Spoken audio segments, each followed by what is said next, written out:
का हमारे YouTube channel में। आज हम करने वाले हैं चैप्टर नंबर 15 ह्यूमिडिटी।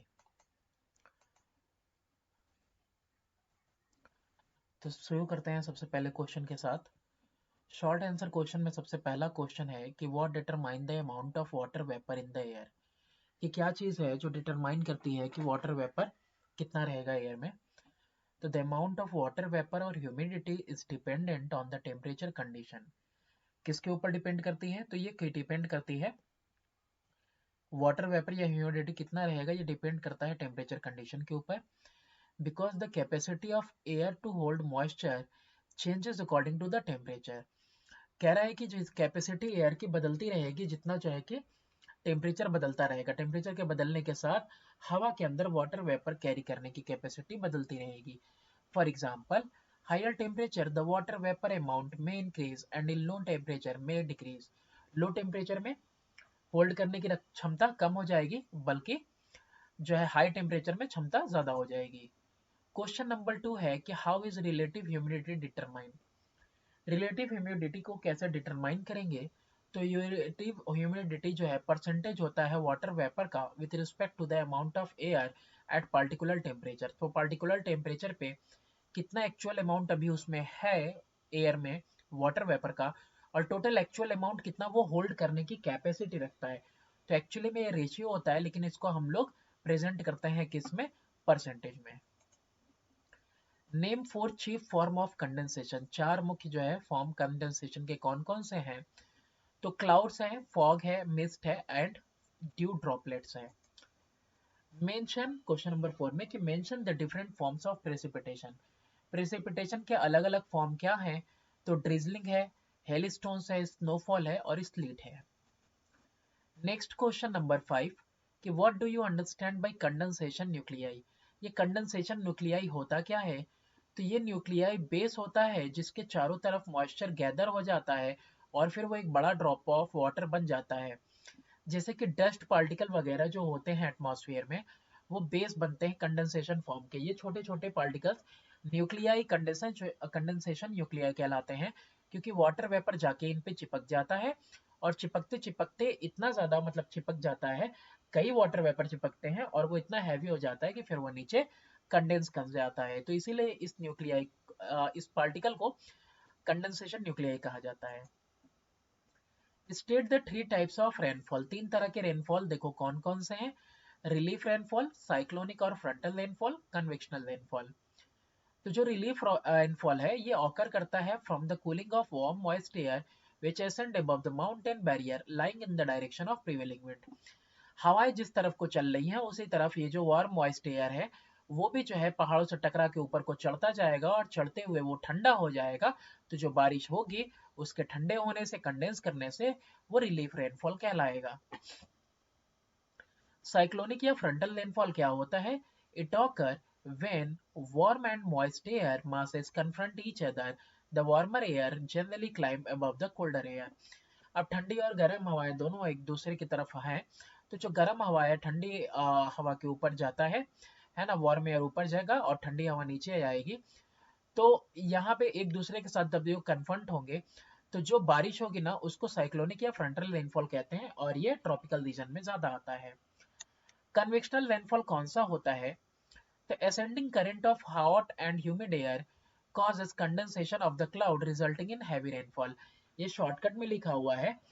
जो हॉट करंट ऊपर उठती जाती है, तो हॉट करंट जब ऊपर उठती है तो वो क्या करती है, बादलों के पास तक जब पहुंचती है, 10 से 15 किलोमीटर ऊपर पहुंचती है, तो होता क्या है, वो हवाएं खुद ठंडी हो जाती हैं और ये ठंडी हवाएं जब बादलों से टकराती हैं तो बारिश आती है। तो इसको कन्वेक्शनल रेनफॉल कहा जाता है। नेक्स्ट क्वेश्चन नंबर 7 है कि what is cyclonic rainfall. Cyclonic rainfall क्या है?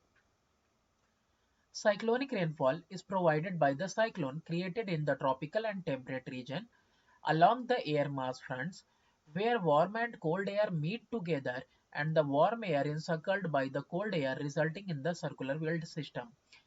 साइक्लोनिक रेनफॉल कहाँ हो रहा है? ट्रॉपिकल और टेम्परेट रीजन में हो रहा है, जहाँ पे गर्म और ठंडी हवा एक दूसरे से मिलती हैं और जो कोल्ड एयर है वो जो है वार्म एयर के साथ क्या करती है, सर्कल होती है। वार्म एयर के चारों तरफ कोल्ड एयर रहेगा और इसमें सर्कुलर विंड चलता है। तो जो ट्रॉपिकल साइक्लोन होते हैं प्रोवाइड करते हैं बहुत ही हैवी रेनफॉल कुछ दिनों तक के, कुछ देर तक के लिए या कुछ दिनों तक के लिए। लेकिन जो टेम्परेट साइक्लोन होते हैं वो प्रोवाइड करते हैं रेनफॉल या ड्रिजलिंग, लेकिन कई दिन तक के लिए। तो इसमें जो ट्रॉपिकल साइक्लोन में है तो इसमें भारी वर्षा होती है कुछ ही दिन के लिए, कुछ ही घंटों के लिए। जबकि टेम्परेट साइक्लोन में क्या होता है, हल्की बारिश होगी लेकिन लंबे समय के लिए, कई दिनों के लिए। Explain the following terms.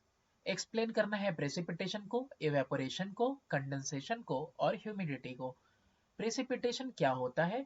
It is a process by which condensation in which condensation in different forms falling on the ground, example rainfall, snowfall, drizzle, sleet and hail।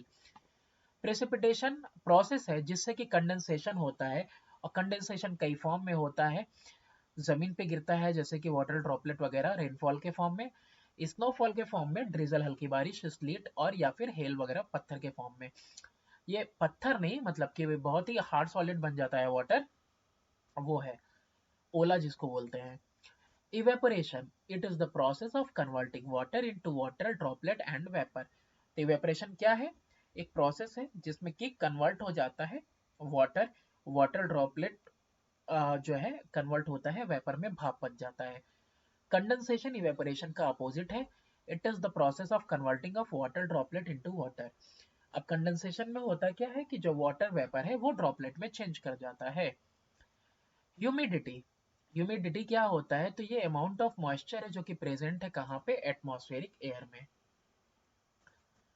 Next long answer question में है कि what is humidity, how is humidity measured. पहले देखते हैं कि humidity क्या है। Water is added to the atmosphere by the process of evaporation. Evaporation के प्रोसेस से होता क्या है, इन्वायरमेंट के अंदर भाप बन के पानी सम्मिलित होता रहता है, ऐड होता रहता है। It changes from liquid to gaseous form. Liquid state में जो पानी है गर्म की वजह से, गर्म होने की वजह से वो भाप बन के गैस फॉर्म में कन्वर्ट हो जाता है। This water vapour in air is called humidity. और ये जो वाटर वेपर होता है हवा के अंदर, एटमॉस्फेयर के अंदर, इसको कहते हैं humidity. Humidity is inversely proportional to heat. Humidity जो है इनवर्सली प्रोपोर्शनल है हीट के। जितना ज्यादा गर्म हवा होगी उतना ही ज्यादा वाटर वेपर उसके अंदर प्रेजेंट होगा।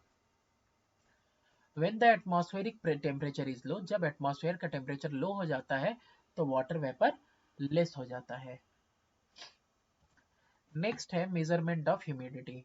कैसे मेजर करेंगे? तो humidity of atmosphere is measured with the help of hygrometer, also known as dry and wet bulb thermometer। तो ह्यूमिडिटी को नापा जाता है जिस डिवाइस से, उसका नाम हाइग्रोमीटर है। उसमें दो बल्ब लगे रहते हैं, एक ड्राई और वेट बल्ब लगा रहता है, इसीलिए उसका नाम dry and wet bulb thermometer भी कहा जाता है। In the dirty and wet bulb thermometer, a piece of wet cloth is tied around one bulb. The other end of the cloth dips into a small container of water। इसमें से एक जो bulb रहेगा thermometer का, उसको ऐसे ही dry छोड़ देंगे, जबकि जो दूसरा बल्ब रहेगा उसमें हम लोग कपड़ा बांध देंगे, और कपड़ा बांधेंगे जो वो गीला कपड़ा होगा, और उसको जो हम लोग वाटर से, छोटे से वाटर से अटैच कर देंगे, और वाटर कपड़ा कपड़ा जो है वाटर में डूबा रहेगा। जो रेट ऑफ इवेपोरेशन है वाटर वेपर की from the wet bulb keeps the temperature of this bulb lower than the dry bulb. अब ड्राई बल्ब का टेम्परेचर ज्यादा रहेगा, और ये जो टेम्परेचर है वेट बल्ब का, वेट बल्ब यानी कि जिसमें भीगा कपड़ा आपने बांध रखा है, तो उसका भीगे कपड़े होने की वजह से क्या होगा, टेम्परेचर डाउन रहेगा। तो ये जो ड्राई बल्ब और ये आपका जो है ड्राई बल्ब, और ये वाला जो बल्ब है दूसरा वाला वेट बल्ब, इन दोनों के बीच में टेम्परेचर का डिफरेंस मिलेगा। तो ये जो टेम्परेचर का डिफरेंस है यही दिखाता है रिलेटिव ह्यूमिडिटी। नेक्स्ट है distinguish between absolute humidity and relative humidity. क्या होता है एब्सोल्यूट ह्यूमिडिटी और रिलेटिव ह्यूमिडिटी? तो जो एब्सोल्यूट ह्यूमिडिटी है ये मेजर है, इट इज द मेजर है actual amount of water vapour का हवा के अंदर, और ये टेम्परेचर पे कोई डिपेंडेंसी नहीं है, और इसको एक्सप्रेस किया जाता है पर क्यूबिक मीटर ऑफ एयर। तो क्यूबिक मीटर होगा यहाँ पे। Higher the amount of water vapour, जितना ज्यादा वाटर वेपर होगा इतना उतना ही ज्यादा उसकी एब्सोल्यूट ह्यूमिडिटी है। और वेदर के कैलकुलेशन में एब्सोल्यूट ह्यूमिडिटी जनरली नहीं लिया जाता है। ठीक है, ये तो बस एब्सोल्यूट ह्यूमिडिटी बताता है कि किसी भी टाइम में किसी भी वॉल्यूम ऑफ एयर में कितना सारा आपका वाटर वेपर प्रेजेंट है। बात करें अगर रिलेटिव ह्यूमिडिटी की, तो ये मेजर करता है वाटर वेपर को हवा के अंदर, बट रिलेटिव होता है to the maximum water vapour that air can hold at the temperature. मतलब ये रेशियो ही होता है एक्चुअल अमाउंट जो अभी प्रेजेंट है वाटर वेपर का एयर में, और नीचे में क्या होता है टोटल इसकी कैपेसिटी जितना ये मैक्सिमम होल्ड कर सकता है। इसको एक्सप्रेस किया जाता है रेशियो से, ठीक है। और between absolute humidity of a given mass of air और maximum amount of water vapour जो कि वो होल्ड कर सकता है सेम टेम्परेचर पे। जो वार्म एयर होता है possess more water vapour than the cold air. तो जो गर्म हवा होता है उसमें ज्यादा वाटर वेपर है ठंडी हवा से। So the amount of absolute humidity air will have a different relative humidity depending on temperature. अब इसका डायरेक्ट देखो कनेक्शन है टेम्परेचर के साथ। टेम्परेचर में डिफरेंस आएगा तो वाटर होल्डिंग कैपेसिटी में भी डिफरेंस आ जाएगा। नेक्स्ट है कि it is the essential characteristic of weather forecast which indicate the likelihood of precipitation dew और फॉग।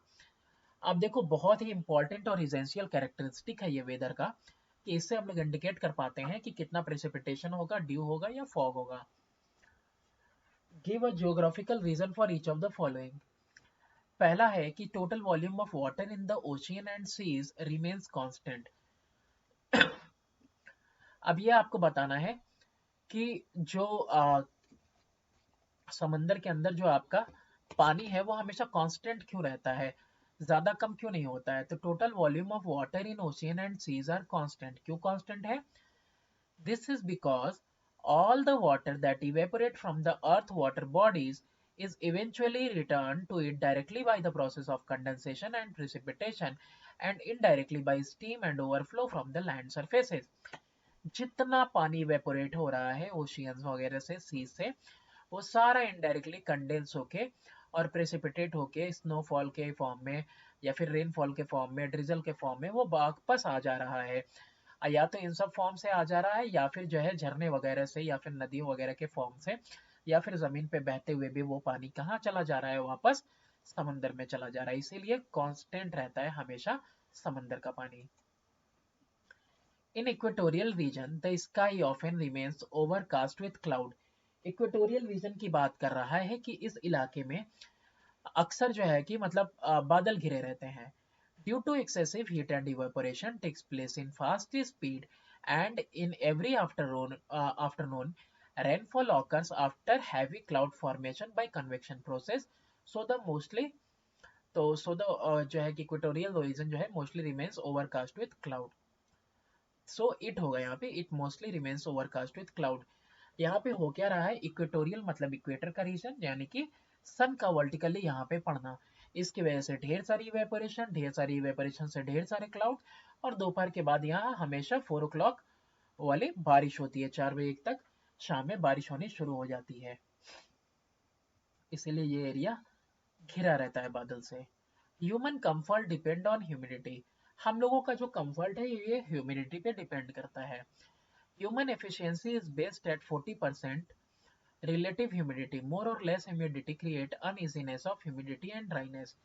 देखो 40% अगर रिलेटिव ह्यूमिडिटी रहेगा तो ही बढ़िया है, इससे ज्यादा हुआ तो भी दिक्कत है, इससे कम हुआ तो भी दिक्कत है। अब ऐसा क्यों है?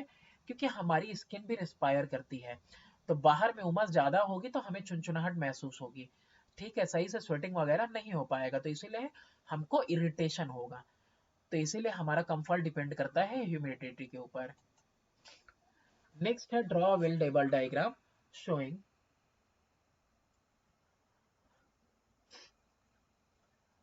तो कह रहा है कि draw well level diagram showing orographic rainfall. तो यहाँ पे ओरोग्राफिक रेनफॉल को देखो कैसा है। यहाँ पे जो मॉइस्ट एयर है ये देखो पर्वतों से टकरा के इसी दिशा में विंड भी चल रही है, पर्वतों से टकरा के ये जब हाइट पे ऊपर चढ़ रहा है तो हर 166 मीटर पे 1 डिग्री सेल्सियस कम हो गया इस हवा का टेम्परेचर। ये ठंडी हवा जब जाके लड़ेगी किससे? आपके बादल से, तो बादल को प्रेसिपिटेट करवाएगी और बारिश होगी। यही हवाएं जब प्रेसिपिटेशन ला चुकी हैं और उसके बाद इधर डिसेंड करेंगे ठंडी हवाएं, तो ये जब डिसेंड करेंगी तो ये रेन शेडो एरिया है, इधर कोई बारिश नहीं होने वाली, और ये ठंडी हवाओं में वाटर वेपर भी नहीं है, इसीलिए ड्राई एरिया रहेगा, इधर पूरा ड्राई एरिया रहेगा। What is condensation? कंडेंसेशन क्या होता है? Explain briefly the process of condensation. Condensation के प्रोसेस को ब्रीफली आपको एक्सप्लेन करना है। Condensation is the reverse process of evaporation. Evaporation में जहां वाटर ड्रॉपलेट वेपर बनता है, वही कंडेंसेशन में वाटर वेपर ड्रॉपलेट बनता है। कंडेंसेशन में water vapour in the most in the atmosphere get converted into water droplet or ice. Condensation take place when the temperature falls below the temperature at which air becomes saturated. जो due point है air का, या कोई ऐसा point जिस temperature पे क्या हो, एयर हमारा क्या कर सके, सैचुरेट हो जाए। तो एयर अगर हमारा सैचुरेट हो गया है उस पॉइंट पे, तो उस पॉइंट पे क्या होने वाला है, उस पॉइंट पे उससे नीचे टेम्परेचर गया तो कंडेंसेशन तुरंत होने लगेगा। नेक्स्ट है explain the atmospheric condition that favour condensation. वातावरण में कौन से कंडीशंस रहेंगे जिससे कि कंडेंसेशन फेवर होगा? तो एटमॉस्फेरिक कंडीशन जो फेवर करता है कंडेंसेशन को, उसमें पहली चीज क्या है कि there should be a high amount of water vapour present in atmosphere. यानी कि इतना अमाउंट ऑफ वाटर वेपर हो कि वो गैदर हो कि किसी डस्ट पार्टिकल से, यानी कंडेंसेशन न्यूक्लियाई पे आके अटैच होके पानी बन के गिर सके। तो वाटर वेपर का अमाउंट ज्यादा होगा तभी तो सैचुरेटेड होगा और ड्यू पॉइंट से नीचे आएगा पॉइंट टेम्परेचर, तब जाके वो कंडेंस करेगा। Minuscule particle of dust, salt and even smoke act as condensation nuclei. In particle का होना बहुत जरूरी है। ये पार्टिकल नहीं होंगे तो न्यूक्लियस नहीं मिलेगा जहां पे सारे के सारे वाटर वेपर ढेर सारे आके एक जगह जमा हो और भारी हो जाए और वेटेड होके फिर वो नीचे कंडेंस करेगा। जो टेम्परेचर है एयर का वो ड्यू पॉइंट से नीचे होना चाहिए। ड्यू पॉइंट से ऊपर रहेगा तो कोई कंडेंसेशन नहीं होने वाला, वाटर वेपर इन्वायरमेंट में ही रह जाएगी। सी वाला है कि give a geographical reason for each of the following. क्या क्या है देखो, condensation is the reverse process of evaporation. समझ में तो आ ही गया होगा कि कंडेंसेशन प्लेस करता है up to the dew point comes. जब ड्यू पॉइंट आता है तब जो है कि कंडेंसेशन होता है, but after it precipitation start हो जाता है due to water droplet convert होने रहते हैं वाटर ड्रॉप में। तो कंडेंसेशन और प्रेसिपिटेशन अलग अलग प्रोसेस हैं occurring in different condition and temperature episode. ये आंसर इसका नहीं है, ठीक है। इसका आंसर क्या होगा, कंडेंसेशन रिवर्स प्रोसेस है इवेपोरेशन का। आप लिख लेना कि in condensation water droplet, in condensation जो आपका वाटर वेपर है changes into water droplet, whereas in evaporation water droplets changes into water vapor. तो that is why condensation is the reverse process of evaporation. तो ये answer ठीक नहीं है। ये मैंने नहीं लिखा है, किसी और ने टाइप किया, कोई और टाइप करता है मेरे लिए। नेक्स्ट है coast receive more rainfall than interior of the continent. जो तट का इलाका है वहां पे ज्यादा बारिश होती है जबकि इंटीरियर ऑफ द कॉन्टिनेंट पे कम होती है। तो moisture laden winds provide more rainfall to the coastal part due to being situated by the coast and receiving the rain bearing winds, but the interior get negligible rainfall due to being the almost dry winds without moisture. Moisture laden winds वगैरह जो होती हैं वो जब आती हैं तो वो ढेर सारा रेनफॉल वगैरह लेके आती हैं कोस्टल पार्ट पे, ठीक है। क्योंकि जो कोस्ट है वहां पे क्या है रिसीव करता है, वो कोस्ट क्या रिसीव करता है, रेन बियरिंग विंड्स को रिसीव करता है, ठीक है। ऐसी हवाएं जिसमें बहुत सारा मॉइस्चर होता है। लेकिन जो इंटीरियर होता है उसको कम रेनफॉल मिलता है क्योंकि ऑलमोस्ट जो है कि ड्राई विंड्स वगैरह चलता है। तो ड्राई विंड्स जो है बारिश लेके नहीं आता है, उसमें मॉइस्चर कम होता है। नेक्स्ट है the windward side of mountain receive more rainfall than the leeward side. तो विंडवार्ड साइड और लीवार्ड साइड को अगर पढ़ना है तो ये देखो, ये विंडवार्ड साइड है, ये लीवार्ड साइड है। तो विंडवार्ड साइड में तुम देख रहे हो क्यों ज्यादा बारिश हो रही है, और लीवार्ड साइड ये डिसेंडिंग है जहां एयर डिसेंड कर रही है। असेंडिंग वाला तरफ देखो और डिसेंडिंग वाला, तो इसके बाद हम लोग इसको अच्छे से समझ पाएंगे। तो जो windward side of mountain slope get ample of rainfall by striking with the rain bearing winds first, while the leeward side cannot get sufficient rainfall due to being on the other side where the winds become almost dry due to imparting rainfall in the windward due to loss of major part of moisture and water droplet. अब ये answer तो बता दिया लेकिन समझाते वहीं पे हैं। तो देखो ये जो आपका है ना, ये जो एरिया है ये आपका विंड वार्ड का साइड है, तो विंड वार्ड के साइड में जो मॉइस्ट एयर होता है वो राइज करता है, राइज करके ठंडा हो गया और बादल प्रेसिपिटेट कर गए। लेकिन यही जब हवा मॉइस्ट एयर जब कंडेंस हो गया और ठंडा हो गया, ठंडा होके जब ये डिसेंड करेगा ली वर्ल्ड के साइड में, अब इसके पास सारा मॉइस्चर तो ये खत्म हो चुका है, इधर प्रेसिपिटेट हो चुका है, तो इधर में जो हवा बहेगी डिसेंडिंग एयर ठंडी तो होगी लेकिन इसके अंदर मॉइस्चर कम होगा, तो इसीलिए इधर में बारिश वगैरह कम होती है as compare to the windward side. तो विंडवर्ड साइड में ज्यादा और लीवर्ड साइड में कम। नेक्स्ट है आपका draw a well label diagram showing convectional rainfall. Convectional rainfall के लिए ये देखो हैंडमेड डायग्राम है, लेकिन ये भी मैंने गूगल से ही लिया है कि किस तरह से देखो जो है अर्थ पे हीटिंग हो रही है तो इससे करंट राइज कर रहा है, हवाएं गर्म हवाएं ऊपर जा रही हैं, ऊपर जाते हुए क्या होती हैं, ये ठंडी पड़ जाती हैं और जब टकराती हैं इससे तो कन्वेक्शनल रेनफॉल हो रहा है।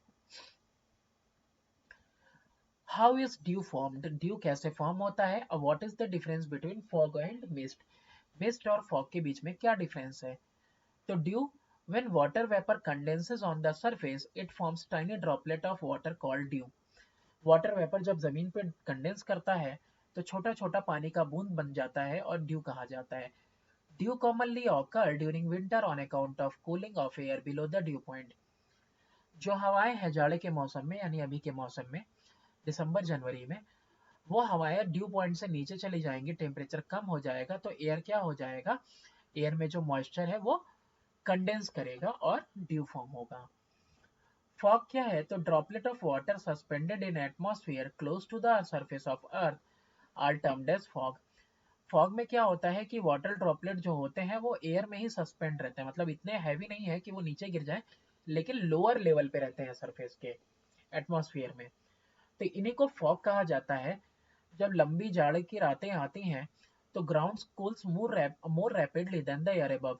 ऊपर की हवा जल्दी ठंडी नहीं होगी लेकिन नीचे जल्दी ठंडा हो जाएगा, क्योंकि ये खासियत होती है मिट्टी की, बालू की, कि वो जल्दी गर्म और जल्दी ठंडा हो जाता है। Such cooling reduces sorry such cooling reduces temperature at the surface to below dew point. और ये जो ठंडक है ना वो टेम्परेचर जो है सरफेस के ऊपर का ड्यू पॉइंट से नीचे लेके आ जाता है और water vapour at lower level get condensed around minute solid particle to form fog.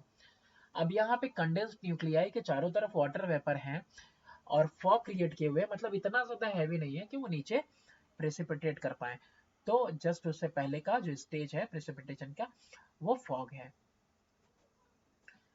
Difference between fog and mist देखें तो mist is less dense than the fog. Mist में जो है कम घना होता है फॉग से and the visibility is relatively better. Mist में ज्यादा अच्छी विजिबिलिटी आपको मिलेगी। During fog extend to less than 1 kilometre but under condition of mist it may go up to 2 kilometre. Visibility जो है फॉग में कभी कभी 1 किलोमीटर से भी कम हो जाती है, 300-400 मीटर भी हो जाती है, जबकि आपको मिस्ट में फॉग में तो नहीं दिखता लेकिन मिस्ट में क्या हो सकता है 2 किलोमीटर तक आप देख सकते हो। नेक्स्ट है कि describe briefly the orographic and convectional rainfall.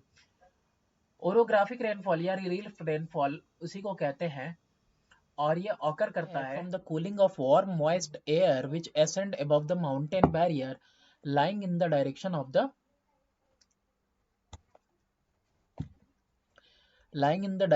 the prevailing wind.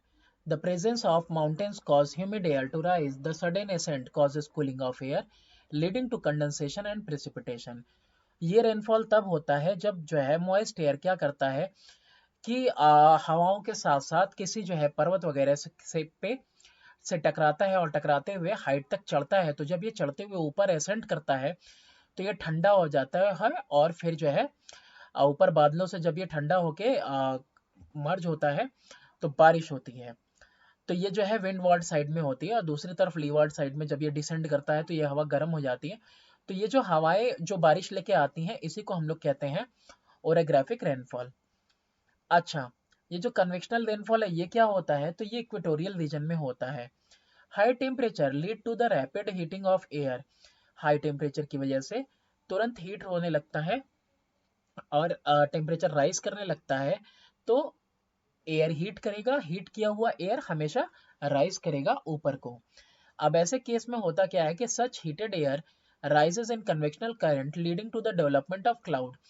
अब ये जो ये कन्वेक्शनल करंट के फॉर्म में जो राइज कर रहा है एयर, तो ये डेवलप करेगा क्लाउड्स वगैरह को, और जब ये 10 किलोमीटर की हाइट पे चला जाएगा, ठीक है, तो ज्यादा ऊंचाई पे जाएगा तो इसका टेम्परेचर भी ठंडा हो जाएगा। Ascending current of hot and humid air causes of the clouds resulting in heavy rainfall.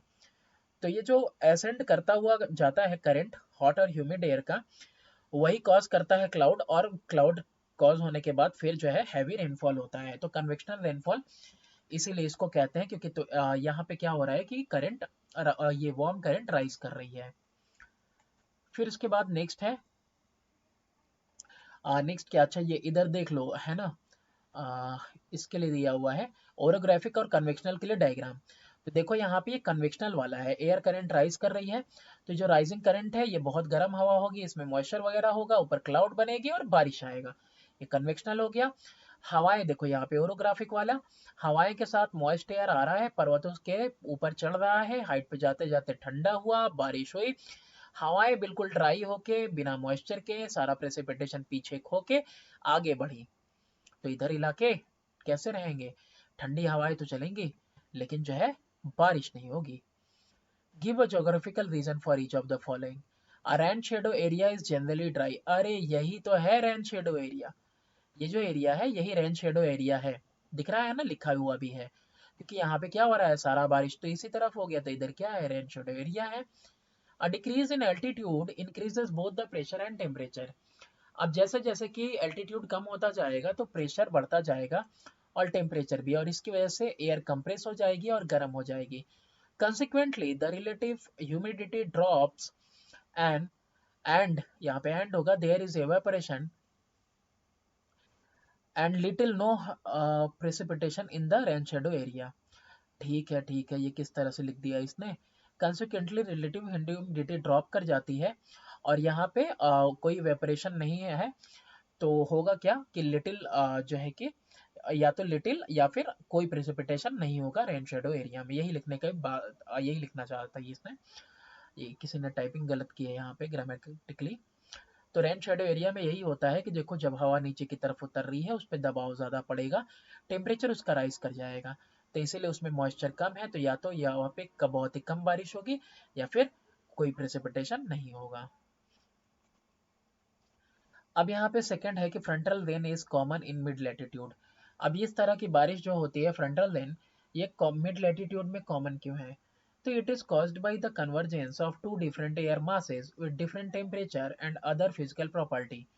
दो तरह की हवाएं हैं, ठीक है, एयर मासेस हैं, एक अलग टेम्परेचर पे अलग फिजिकल प्रॉपर्टी के साथ, दूसरा अलग टेम्परेचर पे अलग फिजिकल प्रॉपर्टी के साथ। जब जो है when warm and cold air masses confront each other, एक दूसरे के साथ मिलती हैं, टकराती हैं, तो वार्मर एयर जो होता है, लाइटर एयर, जनरली जो है कोल्डर के ऊपर जाता है, कोल्डर तो भाई नीचे सिंक कर रही है, तो वार्मर उसके ऊपर चढ़ता है कोल्डर के ऊपर, तो जो बाउंड्री जोन है एयर मासेस का उसी को कहते हैं फ्रंट्स, ठीक है। तो एक दूसरे के ऊपर यहाँ पे हवाएं चल रही है, एक नीचे एक उसके ऊपर जा रही है वार्म एयर, तो जो ऊपर उठता हुआ एयर है ना वो कूल होने लगता है। कूल क्यों होगा, क्योंकि हाइट पे जा रहा है तो कूल होगा, फ्रंटल लिफ्ट से, है ना, ऊपर जा रहा है, और गोइंग यहाँ पे जी हो जाएगा, तो दिस कॉजेस प्रेसिपिटेशन, तो इससे क्या होता है, प्रेसिपिटेशन होता है। फिर नीचे देखते हैं हम लोग नेक्स्ट क्वेश्चन अपना, convectional rainfall is called 4 o'clock rainfall. तो कन्वेक्शनल रेनफॉल को 4 o'clock रेनफॉल क्यों कहते हैं, क्योंकि इक्वेटोरियल रीजन में हाई टेम्परेचर लीड करता है to the rapid heating of air. Such heated air rises in convectional current leading to the development of cloud at about 10 kilometer height. Ascending current of hot and humid air causes condensation of the cloud resulting in heavy rainfall। हो क्या रहा है, जहाँ पे हवाएं बिल्कुल गर्म हो जा रही हैं, वहां पे हो क्या रहा है, इक्वेटोरियल रीजन में हवाएं गर्म होकर ऊपर चली गई, ढेर सारा मॉइस्चर लेके गई, जब ऊपर बढ़ती चली गई तो 10 किलोमीटर की हाइट तक पहुंचते हुए ढेर सारा क्लाउड बना, और उतनी हाइट पे हवाएं अब ठंडी भी होना शुरू हो गई, और जो करंट राइज कर रहा है वो करंट फर्दर क्या कर रहा है, ऊपर जाके ठंडा हो रहा है और इन हवाओं से इन बादलों से टकरा के ता है, और भी सारा मतलब बादल बहुत ज्यादा एक्यूमुलेट होने लगा, तो अब होगा क्या, यहाँ पे बारिश होगी और आफ्टरनून पे दोपहर के 4 बजते बजते यहाँ बारिश शुरू हो जाती है और इसीलिए इसको 4 o'clock शावर भी कहते हैं। डिफाइन प्रेसिपिटेशन, प्रेसिपिटेशन क्या होता है, एक्सप्लेन करो ब्रीफली 3 फॉर्म प्रेसिपिटेशन के। तो प्रोसेस जिससे कि प्रोडक्ट जो होता है कंडेंसेशन का, कंडीशन नहीं कंडेंसेशन, कंडेंसेशन का यानी कि water droplet ice crystal slit में कन्वर्ट हो जाता है। तो फॉल करते हैं ग्राउंड पे, इसको बोलते हैं प्रेसिपिटेशन। प्रोडक्ट कंडेंसेशन का प्रोडक्ट कहलाता है ये सब, वाटर ड्रॉपलेट आइस क्रिस्टल। तो ये जो बनने का, कंडेंसेशन के प्रोडक्ट के बनने का जो प्रोसेस है उसी को प्रेसिपिटेशन कहते हैं। Rainfall, snowfall, drizzle, sleet and hail are the chief main forms of precipitation, ये मुख्य फॉर्म है। Precipitation takes place only when tiny particles of water join together to form large size particle which become too heavy to remain in suspension in the cloud। T double O होगा यहाँ पे, to heavy. ठीक है, तो यहाँ पे हो क्या रहा है कि यहाँ पे कंडीशन दिया हुआ है कि इतना ज्यादा जो है प्रेसिपिटेशन तभी होगा जब ढेर सारे जो है वाटर वेपर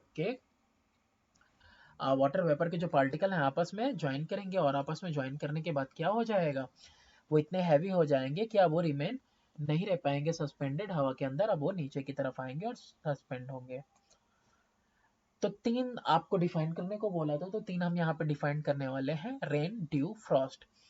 रेन क्या है, तो ये सबसे कॉमन फॉर्म है प्रेसिपिटेशन का। रेन ड्रॉप स्मॉलर साइज का लेट इंटेंसिटी के साथ अगर आ रहा है तो इसको ड्रिजल कहते हैं, हल्की बारिश। ड्यू क्या है, तो जब वाटर वेपर कंडेंस करता है सरफेस के ऊपर, छोटी छोटी बूंदे जाड़े के मौसम में पत्ते पे, फूलों पे दिखाई देंगी, इसको ड्यू कहते हैं। ड्यू कॉमनली विंटर में ही आएगा, और जब तब आता है जब ड्यू पॉइंट से नीचे टेम्परेचर चला जाता है। फ्रॉस्ट क्या होता है, बहुत ज्यादा लो टेम्परेचर में जब कंडेंसेशन ऑकर करता है तो ग्राउंड पे यानी कि 0 मीटर पे, जीरो लेवल पे, तो वहां पे वाटर वेपर फ्रीज कर जाता है और जो छोटे छोटे क्रिस्टल हैं वो फॉर्म होने लगते हैं, जैसे कि पत्तों पे भी फॉर्म हो जाएंगे, चाहे किसी पे पेड़ों पे फॉर्म हो जाएंगे, ग्राउंड पे ब्लेड्स ऑफ ग्रास वगैरह देखने को मिलेंगी, पत्ते वगैरह पे जम जाएगा बिल्कुल। तो ये जो छोटा छोटा मतलब बिल्कुल जम जाता है ना, तो इसी को कहते हैं फ्रॉस्ट, और ये हार्मफुल होता है प्लांट्स के लिए, बिल्कुल जो है कि बर्बाद कर देता है पेड़ पौधों को। Describe the process of evaporation together with factor that favour it. तो इवेपोरेशन के प्रोसेस को आपको डिफाइन करना है और जो जो फैक्टर इसको क्या करते हैं, फेवर। तो इवेपोरेशन जो है क्या होता है, एक्सेसिव हीट की जरूरत है and presence of water bodies is essential. सिर्फ वाटर बॉडी का होना जरूरी नहीं है, वाटर बॉडी के साथ साथ और किसका होना जरूरी है, वाटर बॉडी के साथ जरूरी है कि आपका टेम्परेचर भी हो। नियरली 600 कैलोरी चाहिए होती है, एक रिक्वायर्ड होती है वाटर को वाटर वेपर में चेंज करने के लिए, 1 ग्राम। तो इवेपोरेशन जो है मैक्सिमम होता है ट्रॉपिकल बेल्ट पे, और मेनली हॉट डिजर्ट वगैरह में तो बहुत ही ज्यादा होता है, अगर जो इलाके जो है वाटर बॉडी से कनेक्टेड है। इक्वेटोरियल बेल्ट में due to overcast with clouds, चारों तरफ जो है बादल घिरे रहते हैं इक्वेटोरियल बेल्ट में, है ना, दोपहर के बाद 4 बजे वाली जो बारिश होती है, तो यहाँ पे इवेपोरेशन कम होता है क्योंकि यहाँ पे बीच में ऑब्स्टेकल हो जाता है क्लाउड का हीटिंग प्रोसेस में। और जहाँ पे क्लियर स्काई है वहां पे जो है ढेर सारा इवेपोरेशन होगा। क्यों होगा, क्योंकि सनलाइट अच्छे खासे अमाउंट में पहुंचेगी। नेक्स्ट है कि make a brief survey of world distribution of rainfall. तो इक्वेटोरियल और कोस्टल एरियाज जो वो होते हैं मानसून कंट्रीज में, यहाँ पे मैक्सिमम रेनफॉल मिलता है 200 सेंटीमीटर से भी ज्यादा रेनफॉल, एवरेज रेनफॉल। और सब ट्रॉपिकल एरियाज उनको मॉडरेट रेनफॉल मिलता है 100 से 200 सेंटीमीटर का। और जो सबसे कम रेनफॉल मिलता है वो हॉट और कोल्ड डिजर्ट एरिया में मिलता है, और यहाँ नियरली 25 सेंटीमीटर तक का रेनफॉल होता है पूरे जो है कि ईयर में एवरेज। तो thanks for watching, do subscribe and share my